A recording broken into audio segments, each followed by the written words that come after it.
My wife believed that, after everything, her family would still be by her side. She thought that the blood bond, the years of living together, would be enough to stifle what she had done. The betrayal, according to her, could be forgiven. After all, how many families cannot withstand the most intense storms? How many times does blood speak louder than mistakes? But what she didn't expect was her own mother's cold and devastating reaction. Those words, spoken with a calm that bordered on contempt, resonated in the silent room, shattering any remaining hope. What you did to him is not justified. I'm disappointed in you. Get out of my house. Her hands were shaking. The eyes, which were once filled with arrogance and self-sufficiency, were now wide with shock, begging for some word that would bring redemption. But nothing. Emptiness echoed in that house that was once his refuge. Outside, the rain gently tapped on the windows, each drop seeming to accompany the weight of the silence that had settled in. The betrayal hadn't just destroyed our marriage. She had placed a barrier between herself and everything she knew. I can still clearly remember the moment I found out. The racing heart, the bitter taste of distrust, that intuition that torments you even when you try to ignore it. Her cell phone, casually left on the dining table, the screen lighting up with an unexpected message.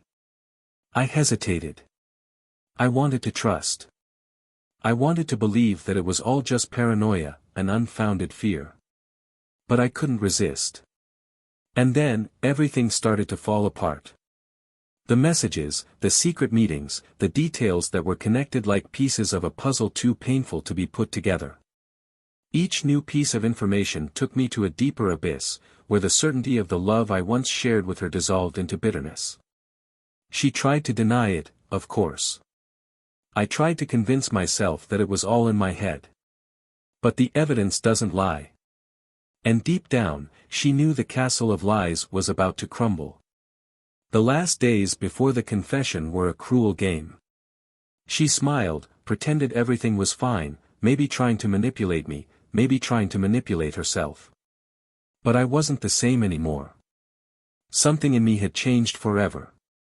And when she finally admitted it, it was not with tears of regret, but with a coldness that tore me apart. It's not what you think, she said, trying to maintain her composure. But I knew. I knew the betrayal had been more than physical. It had been a betrayal of our history, of the promises we made, of the years we dedicated to each other. The betrayal of someone who knew all my secrets, all my weaknesses, and still chose to hurt. Now, as I watch what's left of our lives fall apart, I can't help but think that none of this is real.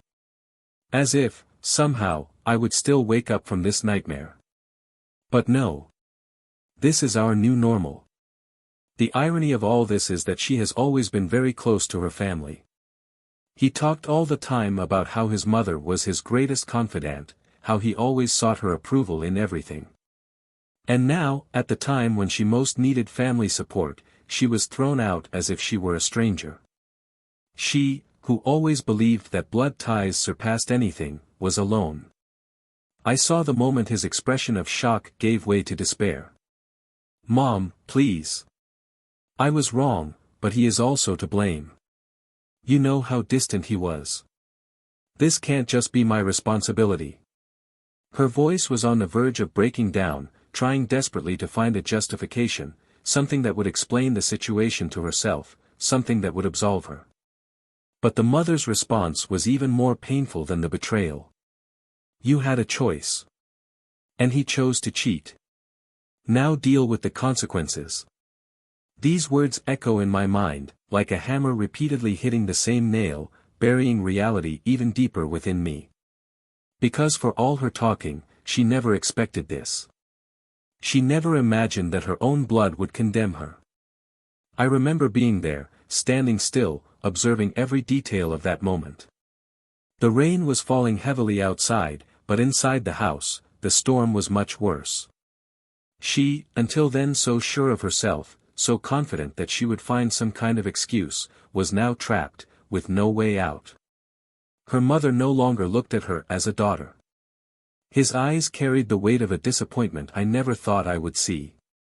"You're an adult now," she said, with frightening calm. "And that means you deal with your choices. I will not condone this betrayal."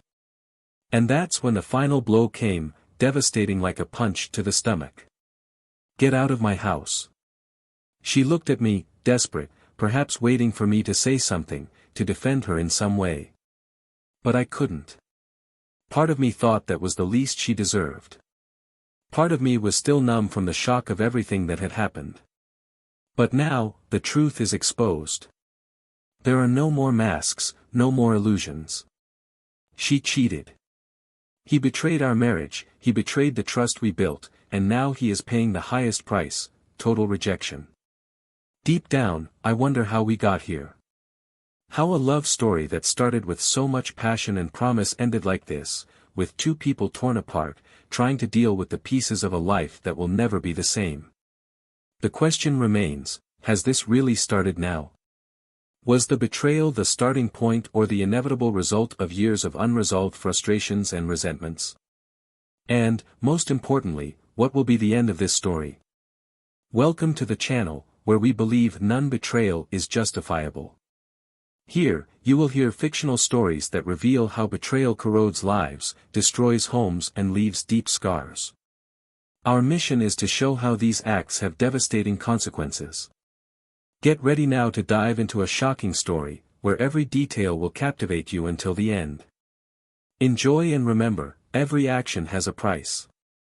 Thomas looked out the apartment window as the wind rustled the leaves of the trees in the park below. The apartment was in a quiet area away from the hustle and bustle, something he and Rachel had chosen carefully when they decided to take the next step in their relationship. It was the kind of place that offered a sense of security, a private bubble where they could build a life together, away from the chaos outside. But recently, that feeling of refuge seemed to have disappeared. The weight of something invisible hovered in the air, like a shadow that crept around corners without being seen, but felt in every prolonged silence, in every look that was avoided. Thomas had always been a reserved man, someone who rarely let his insecurities show. Owner of a small architecture firm, he was used to solving problems, both at work and at home. The life he and Rachel had built seemed solid, at least from the outside. With a marriage of almost 8 years, they became the type of couple that all their friends admired, or pretended to admire. There was a silent complicity between them, something that made them seem unshakable. But, over time, Thomas began to realize that complicity could hide much more than he imagined. Rachel, on the other hand, had always been the opposite of Thomas. Spontaneous, extroverted, she had an energy that seemed to infect everyone around her. Working as an events producer, her world was made up of parties, social gatherings, and long nights in which the brightness of the lights overshadowed any problems. This was exactly what enchanted Thomas in the beginning. He loved the contrast between the two, how she brought light and color into his life, and he, in turn, offered her the stability and tranquility she always claimed to want. But, lately, he began to question whether that Rachel, full of life and passion, was still happy with the peaceful life they had built. The apartment was spacious, decorated with Rachel's impeccable taste. She has always had an innate ability to transform any space into something elegant and welcoming. Thomas remembered how, in the beginning, they spent hours together choosing every detail, discussing colors, textures, furniture. That seemed to be a reflection of the partnership they had. But now, there was something strange about the way Rachel was increasingly absent from her everyday choices. Decisions that were previously made together began to be made unilaterally, as if she no longer needed his opinion. Over the past few months, Thomas has started to notice small changes in Rachel's behavior. They weren't glaring changes, but details that he, being who he was, couldn't ignore. First came the excuses. The work meetings that went on until later, the trips that came up at the last minute, the parties that she simply had to go to make contacts. Always contacts. At first, Thomas tried not to think about it too much. Her work has always required this type of dedication. But over time, he began to realize that there was more behind these absences. Each night that she returned late, Thomas felt his heart tighten a little more. He tried to ignore it, tried to rationalize that there was nothing wrong, that it was all just part of the busy life Rachel led. But the time she spent at home also began to change. Conversations, which previously flowed naturally, now seemed forced, with Rachel often distracted, scrolling through her cell phone or answering messages while he spoke. It was as if she was physically present, but her mind was somewhere else, far away, unreachable. One night, while they were watching a movie on the couch, Thomas tried to break the ice. "You've been working a lot lately, Rach. Maybe we should take a few days off, just the two of us, like we did before." She gave an apathetic smile, without even looking away from her cell phone screen. "I would love to, but now is not a good time. I have a lot on my plate." That answer, so simple, was like a silent stab to Thomas. Before, Rachel would love the idea of getting away for a few days, of leaving work behind. But now, it seemed like work always came first. Or maybe it was something else that Thomas still couldn't see. There was something about Rachel's apology that no longer sounded genuine. Before, he believed every word she said. Now, she felt a small hesitation, as if something was missing, as if she were hiding something. But he didn't want to confront her. Not yet. Rachel, on the other hand, felt trapped in a routine that, little by little, suffocated her essence. She loved Thomas, or at least, that's what she used to tell herself. He was the man who helped her grow, find stability amid the chaos of her professional life. But, as the years went by, that feeling of security began to turn into monotony. And while Thomas became increasingly predictable, Rachel found herself longing for something different, something that would break her out of that boring cycle. She started spending more time outside the house, involved with work, but also trying to fill the void she felt. Nights out at events and parties were a way to reconnect with the side of life she felt she had lost when choosing a stable marriage. She wanted more, although she didn't know exactly what. Thomas didn't understand, or didn't want to understand, how out of place Rachel felt in the life they had built. Weeks turned into months, and the distance between them only grew. The house, which was once a symbol of the love they shared, now seemed like a golden cage, where they were both trapped. Moments of intimacy began to disappear, being replaced by trivial conversations and unspoken tension. The silence between them spoke more than any words. Deep down, Thomas knew something was wrong, but he clung to the hope that it was all just a phase, something that could be overcome. After all, every couple goes through difficult times, right? But the restlessness that grew within him wouldn't let him rest. The feeling that Rachel was moving away, losing herself, was undeniable. And as the days passed, the void between them seemed to grow, becoming an abyss increasingly difficult to cross. The promises they once made to each other now seemed distant, as if they belonged to another life, another time. The introduction of an almost palpable tension began to surround the couple. Thomas, in his contemplative silence, wondered if there was anything he could have done differently, while Rachel, fighting her own frustrations, wondered if there was still room for the love she once felt. The days passed with a growing tension in the air, something neither Thomas nor Rachel dared to discuss openly. Each one, in their own way, tried to keep up appearances, as if ignoring the crack was enough to stop it from spreading. Thomas, ever observant, noticed details with an architect's precision, those little signs he had never associated with emotional distance, until now. Rachel, in turn, was increasingly absent, and her excuses became more vague by the day. She went out more frequently, justifying it with work events and important social gatherings, always saying that it was essential to maintain her network of contacts. "Just one more night, Thomas. I promise it's the last time this week," she said with a smile that didn't reach her eyes. And he nodded, tried to believe. He wanted to believe. It wasn't like Thomas to be suspicious without concrete evidence, so he stifled the growing feeling that something was wrong, trying to convince himself that everything would go back to normal. "I just needed to wait." But the longer he waited, the more that feeling of disconnection grew. He often woke up alone, the bed next to him cold, with Rachel arriving late at night or, on some occasions, not returning until dawn. Long meetings, she explained, always busy, always justifying. At first, Thomas accepted these explanations with the naivety of someone who blindly believes in love. But now, each excuse came like a new stab, and he began to sink into self-doubt. One rainy afternoon, while in the office of the house they both shared, Thomas received a call. It was from a mutual friend, someone who was also present at many of the parties and events organized by Rachel. The tone of his friend's voice was cautious, like someone treading on delicate ground. "Thomas, I think you need to know something.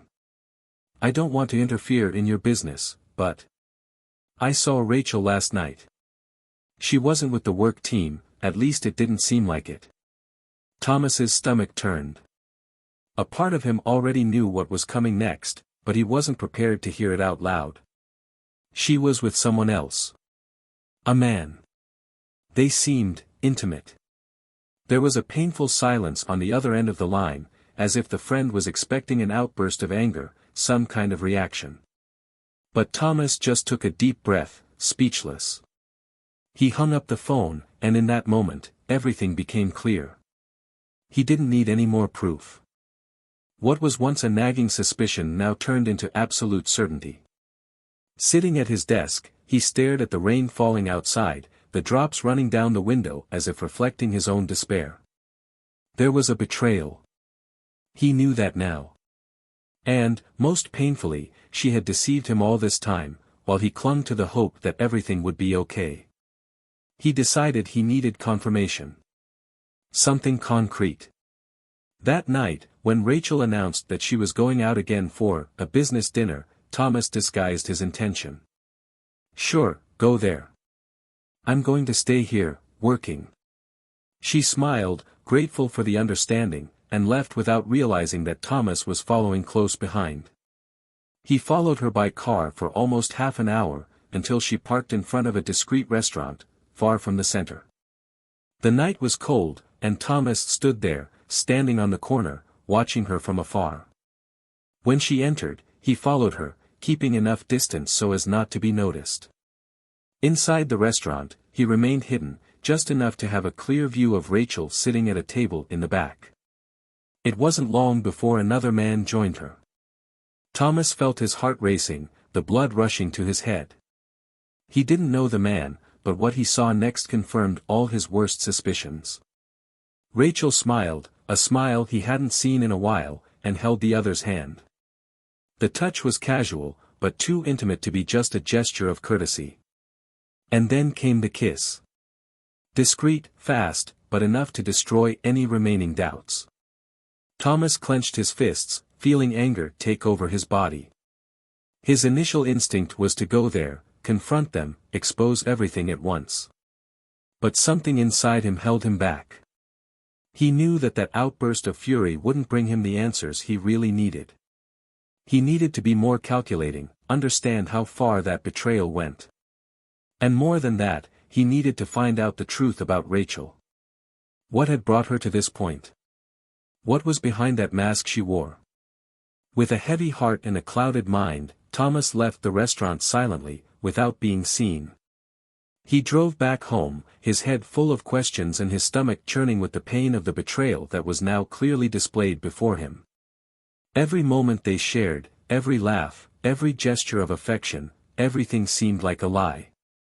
Arriving home, he sat in the dark living room, staring at nothing, emotions churning within him like a storm ready to explode. Rachel would be back in a few hours, probably with the same excuse as always, the same fake smile. And Thomas would be there, waiting, no longer as the naive husband, but as someone who now knew the truth. He would need to confront her, of course. But not now. Not while shock still dominated his thoughts. He would need time to plan his next action, time to understand what came next. Because now, all that was left was the betrayal, exposed like an open wound. And deep down, Thomas knew this was just the beginning. Rachel walked through the front door a few hours later, the sound of her keys jingling as she placed them on the front desk. She didn't notice that Thomas was in the room, sitting in the dark, watching her. When she turned on the light, she was startled to see him there. "Are you well? What are you doing in the dark?" he asked, with a tone of slight concern. Thomas looked up at her, his eyes fixed on hers. He didn't respond immediately. Instead, he watched every detail of her expression, looking for any sign of guilt, any trace of regret.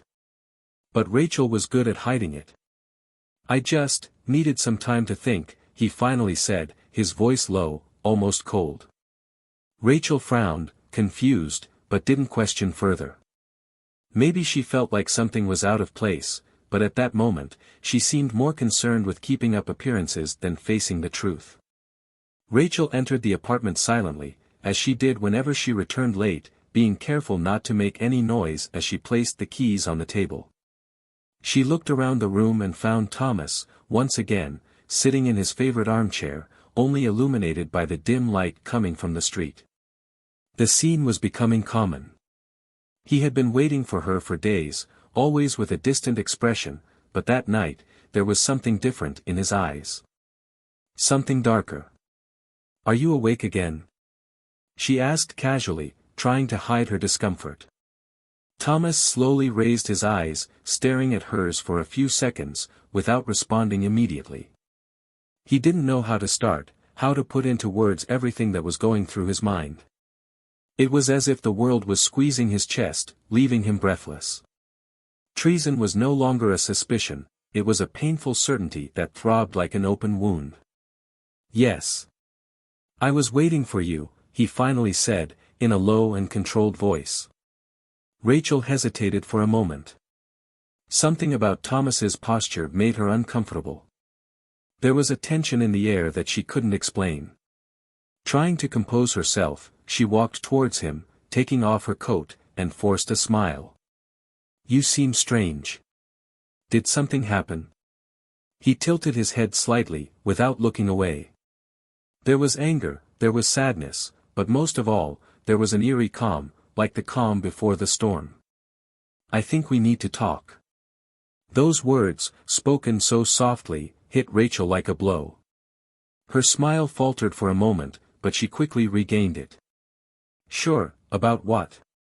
She approached, trying to maintain lightness, as if the tension that hovered in the room was something easily dissipated. Thomas remained silent for a few more seconds, his eyes fixed on her as if he were studying every movement, every expression. He wanted her to say it. I wanted her to admit it. "I know what you're doing, Rachel." Those words fell like a bomb in the room, echoing in the silence. Rachel's blood instantly ran cold. Her heart raced, but she struggled to remain calm. "What are you talking about?" Thomas didn't respond immediately. He got up from the chair slowly, walking to the window. He looked outside, but his thoughts were far away. "I followed you. I saw you last night, with him." Rachel felt the ground disappear beneath her feet. Thomas's words were spot on, as if he had already seen everything. She opened her mouth to say something, to deny it, but no words came out. Fear took over. She knew she had been caught. There were no more excuses, no more disguising it. And Thomas's silence was even scarier than any scream of rage he could have made. "For how long, Rachel?" he asked finally, his voice thick with pain. "How long have you been deceiving me?" Rachel ran her hands through her hair, her mind spinning for something she could say, something that could justify what she had done. But there were no justifications. She knew that. Then, finally, she sighed, resigned, and answered in a barely audible whisper. 6 months. Thomas closed his eyes, as if those words were physically painful. 6 months. Half a year of lies, of secrets. He felt a lump form in his throat, but he swallowed hard, maintaining control. 6 months, he repeated, as if trying to process the enormity of it. The silence between them was deafening. Every second that passed seemed to weigh more than the last. Rachel knew she was past the point of no return. There was no turning back. She just didn't know what would come next. Trying to remain calm, she approached Thomas, reaching out to touch him, but he backed away before she could get closer. "Please, Thomas," she began, but he interrupted her. "Please, what? What do you think you can tell me now, Rachel? What can justify what you did?" His tone was still calm, but there was a palpable bitterness in every word. Rachel felt tears start to form in her eyes, but she suppressed them. "I didn't want to seem weak." She didn't want him to see her as vulnerable, even though she knew it was too late. I don't know what to say. It wasn't supposed to be like this." She stammered, unable to complete the sentence. Thomas laughed, but it was a bitter, cold laugh, devoid of any humor. "Wasn't it supposed to be like this?" "What exactly wasn't supposed to be like this, Rachel? Do you fall in love with another man? Do you lie to me every day? What exactly was not part of your plan?" She had no answers. I couldn't even look at him. Guilt consumed her, but there was also something more. A deep fear of what would come next. Thomas took a deep breath, as if trying to calm himself. He didn't want to explode, didn't want to lose control. "I needed answers. I needed to understand." "Who is he?" he asked, his voice almost a whisper. Rachel hesitated for a moment, but knew there was no point in hiding the truth anymore. "It's Mark, a colleague from work." Thomas nodded slowly, as if that was no surprise. Of course it was someone from work. It always was. He felt a wave of nausea as he thought about how many times she had gone out with him under the guise of work. How many times had he been deceived without knowing it? "Do you love him?" The question left his mouth before he could stop it. He didn't want to know the answer, but at the same time, he needed to hear it. Rachel was silent for a moment. She knew that was the hardest question of all. He knew that any answer he gave would only make the situation worse. But the truth, cruel and inevitable, was there. "I don't know," he whispered, his voice shaking. Thomas closed his eyes, feeling the weight of her words fall on him. "I don't know." It was worse than he could have imagined. The physical betrayal was already devastating, but the fact that she wasn't sure about her feelings for another man, that was what really destroyed him inside. "How could you do that?" he asked, finally letting out the pain he was trying to hold back. "After everything we built together, how could you?" Rachel swallowed hard, trying to find an explanation, anything that could ease his pain, but the truth was that there was no explanation that would be enough. She had made selfish decisions, she had given in to her own weaknesses. And now, he was paying the price. I got lost, Thomas. I don't know when it started, but I got lost. I walked away from you, from us. And when I realized it was already too late, he admitted, tears finally streaming down his face. Thomas watched her in silence. He didn't know if he believed her or if this was just another excuse. Part of him wanted to believe, wanted to find a reason that made sense. But another part, the most hurt part, just couldn't accept it. "What now?" he asked, his voice hoarse with emotion. "What do you want me to do, Rachel? How do you think we can move forward after this?" Rachel had no answers. She looked at him, her eyes full of tears but speechless. She knew that what she had done there was no going back. And deep down, she feared that Thomas would never forgive her again. The silence between them was suffocating. Suddenly, a phone noise interrupted the tension. It was Rachel's cell phone, vibrating on the table. She looked at the screen, and for a second, her expression changed. Thomas noticed. The name on the screen made his heart race once again. He reached out and grabbed her cell phone before she could react. It was Mark. Rachel's phone vibrated incessantly in Thomas's hand. Mark's name flashed across the screen, a cruel reminder of the reality that now separated them. Thomas, standing, holding his cell phone as if it were material proof of everything that had been destroyed, stared at her. His eyes, once warm in tone, were now filled with a frightening coldness. The silence between them was thick, almost tangible, but inside Thomas, a storm was boiling. He knew it wasn't enough to confront the betrayal. What came next, the decisions he would need to make, would be even more devastating. Rachel, frozen before him, felt the weight of the moment. Every second of silence sank her deeper into an abyss she had dug herself. The tears on his face were no longer of regret, but of fear. Fear of what would come next. She didn't know what to expect from Thomas. He had never been an explosive man, always so restrained, always so predictable. But now, faced with the fact that she had created herself, she did not recognize the man who stood before her. Thomas finally spoke, his voice low but filled with deep pain.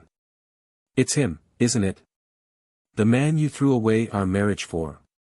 Rachel hesitated, her throat dry. Any words that came out of his mouth now seemed useless. But she knew the truth needed to be told, no matter how painful it was. "Yes," she whispered. There was no more denying it. The betrayal was exposed. Thomas took a deep breath, trying to control the avalanche of emotions that threatened to consume him.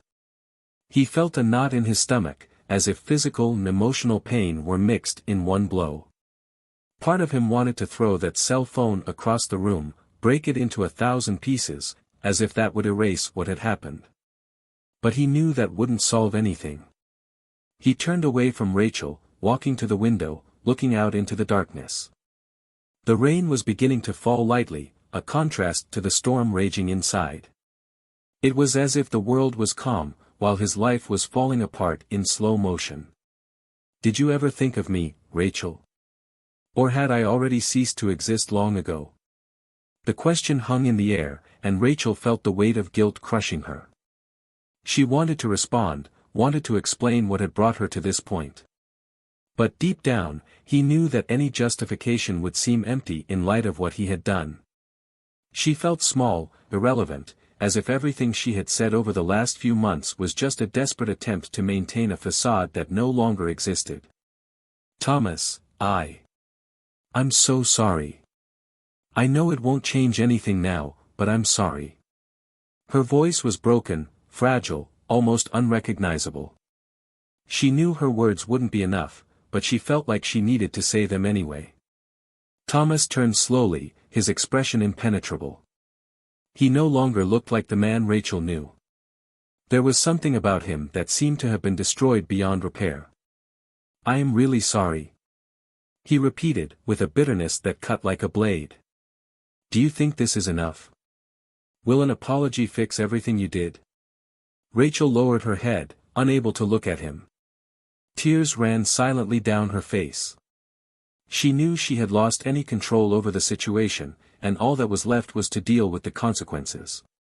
Thomas approached her slowly, but his gaze was no longer angry. It was a deep disappointment. He no longer felt the explosion of fury that had consumed him minutes before. Instead, an emptiness settled in his chest. "You know, I thought if something like that ever happened, I would explode.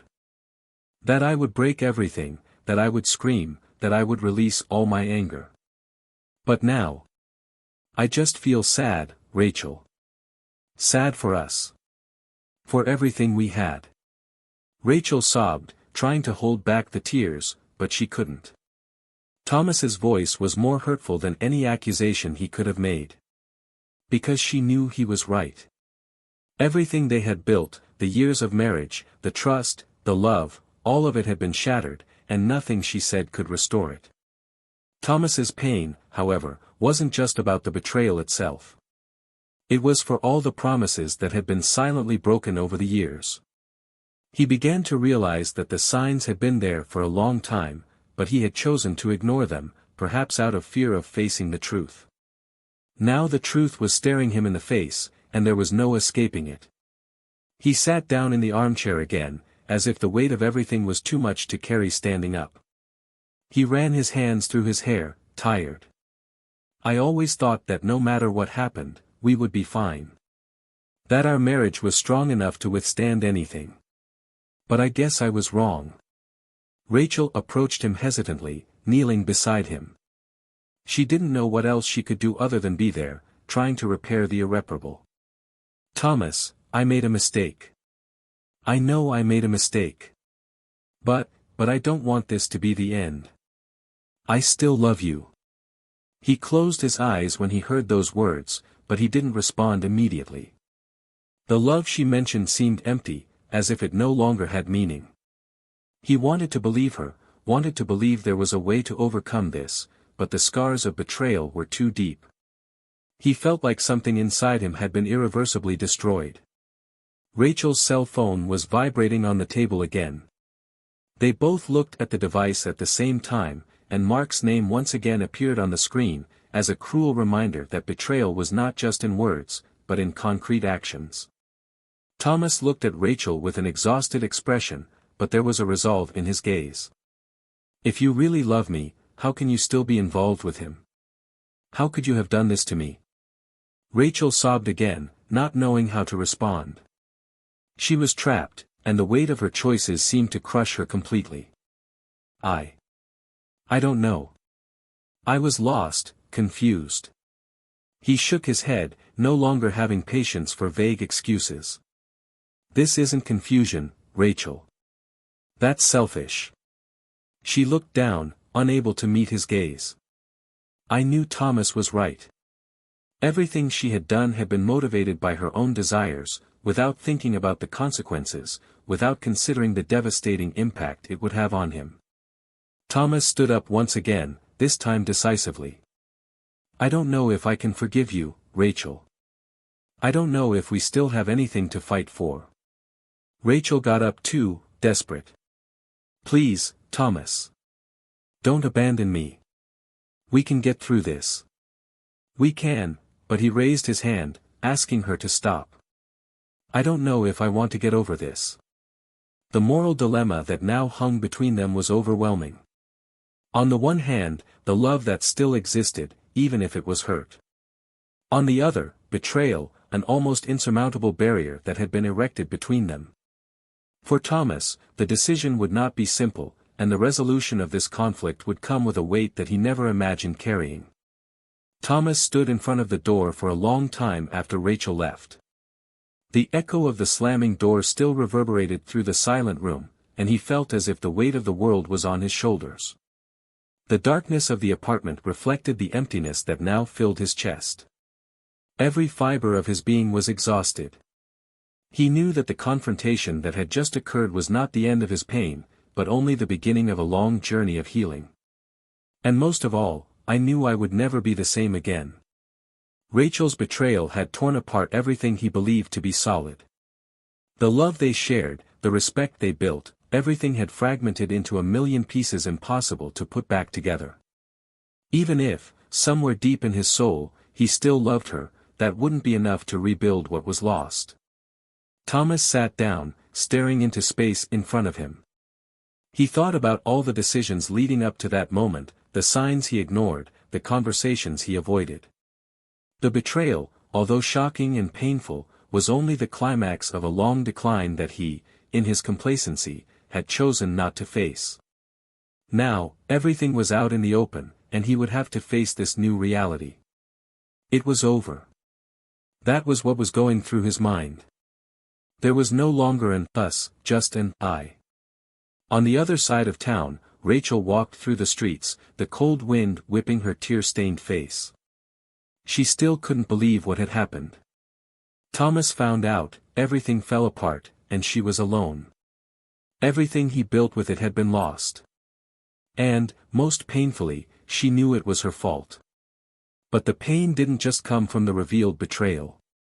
The rejection of her mother, the only person who had always been her safe haven, weighed even more heavily on her conscience.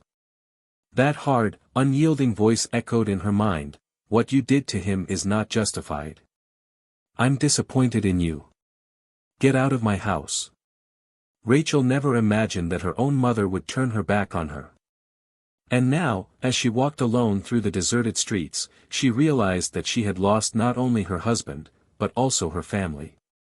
Over the next few weeks, their lives took different directions.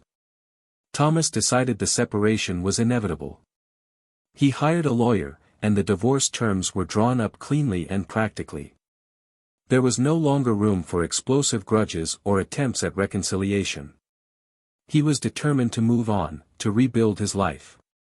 He sold the apartment, moved to a smaller, simpler place, where he could start over with fewer memories of the days he shared with Rachel. As painful as it was, he knew he couldn't continue living in the shadows of the past. Rachel, in turn, was forced to face the consequences of her actions. Without her family to support her and with her personal life falling apart, she tried to seek refuge at work. But not even her career, which had once been her anchor, could fill the void that now lived inside her. The people around her knew what had happened, and the judgmental looks in the office made her feel even more isolated. Mark, the man she had been involved with, disappeared from her life shortly after the confrontation with Thomas. She realized too late that he was never committed to her in the same way she thought she was to him. Mark wasn't the future, he was just another one of your bad choices. At the same time, the relationship between Rachel and her mother had reached an irreversible point. Desperately trying to reconcile, Rachel called countless times, begging for forgiveness, explanations, anything. But his mother stood firm. The disappointment had been too great, and she was not willing to forgive. Rachel realized, in the most painful way possible, that it wasn't just Thomas who had been betrayed, she had betrayed herself, her family, and the values she always believed she carried. Thomas, on the other hand, began to find a new peace. Little by little, he reconnected with old friends, returned to therapy, and began dedicating more time to the hobbies he had put aside during his marriage. He wasn't healed, scars like the ones Rachel left take time to fade. But he was on the right path, aware that betrayal would not define him. The pain was there, always present, but now he could see a future beyond it. On a certain day, months after the final confrontation, Thomas received an unexpected message. It was Rachel's. She asked to meet him, just to talk. He hesitated for a long time before deciding whether to respond. Deep down, I knew that conversation wouldn't change anything, but maybe it would be an opportunity to finally put an end to it. They met in a discreet cafe, a place away from the eyes that knew them. Rachel was visibly downcast, and when Thomas arrived, she greeted him with a sad smile. There was no longer the confident woman he had known, just someone who, like him, was trying to find her way through the rubble of what was left. "I don't expect you to forgive me," Rachel said, after a few minutes of silence. "I just wanted to say I'm sorry for everything. Not just for what I did, but for letting everything get to this point." Thomas watched her for a moment, reflecting on what she had said. He no longer felt anger, nor the desire to repay the suffering. Just sadness. "I know, Rachel. But what you did, changed everything. There is no going back." She nodded, her eyes teary. "I know." They talked for a while longer, but no magical resolution was reached. In the end, Rachel left, alone, carrying the weight of her choices. Thomas, in turn, left that meeting feeling finally free. The past would never be erased, but now, he could move on, leaving behind the pain and ghosts of a life that no longer existed. So, what did you think of this story? Leave your comment and share your impressions. Don't forget to subscribe to the channel for more stories like this. And remember, this channel never supports any form of betrayal. The stories are a reminder of how these actions destroy lives and leave deep scars.